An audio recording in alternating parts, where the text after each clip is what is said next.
علي ليلى ما تسمع هذه بدرانك وكعسين ما شاء الله صدح لي بان من هبينمو ها magacaaga walaal ولي بريناد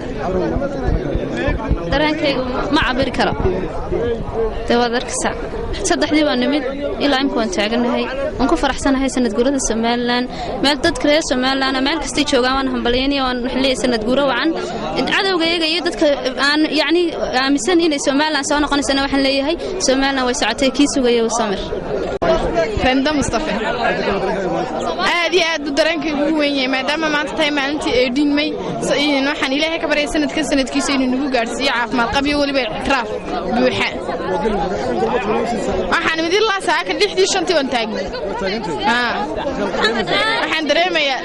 واحد موتشنا يا وطني إنما إذا بالله ما أنت لحدي واحد نصاك عيسان وموتشة درانك Somaliland waa muqaddis dubna u soo noqonayso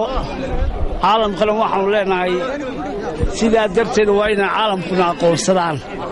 oo ay fariinta ayadan ay gudbiyaan caalamku sidaa darteed annagu haddaan Somaliland nahay waa dad u soo noqonaya manihin waxa weeyaan muwaadinimadeena inaynu muujinaan qurux badan gudayo dibadda waxaan leeyahay Somaliland ha noolaato shucuurta kulley wataa laga arkaa ciidan iyo arday iyo jaamacad iyo dawladda hooseba wadiga arka sida loogu wada xardhan yahay eedhimayga marka waxaan leeyahay bismillaahi raxmaani raxiim waxa weeyaan waxaan cid la weydiinayn ama saan cid la daba fadhiisanayn xusameedka ay leedahay qarnimada Somaliland taasoo ah muqaddas adduun ilaahay ictiraaf ka helnana ta kulli caalamka oo dhan ictiraafin ka helna waa muqaddas Somaliland jiritaankaygu waa muqaddas cidna u daba fadhiisan mayno walaa Soomaaliya walaa qaramada midoobay walaa cid kale inuu daba fadhiisanayn marka waxaan leeyahay waa muqaddas maanta waad aragtaa shucuubta dadka sida waad aragtaa shucuubta dadka inay ciidankii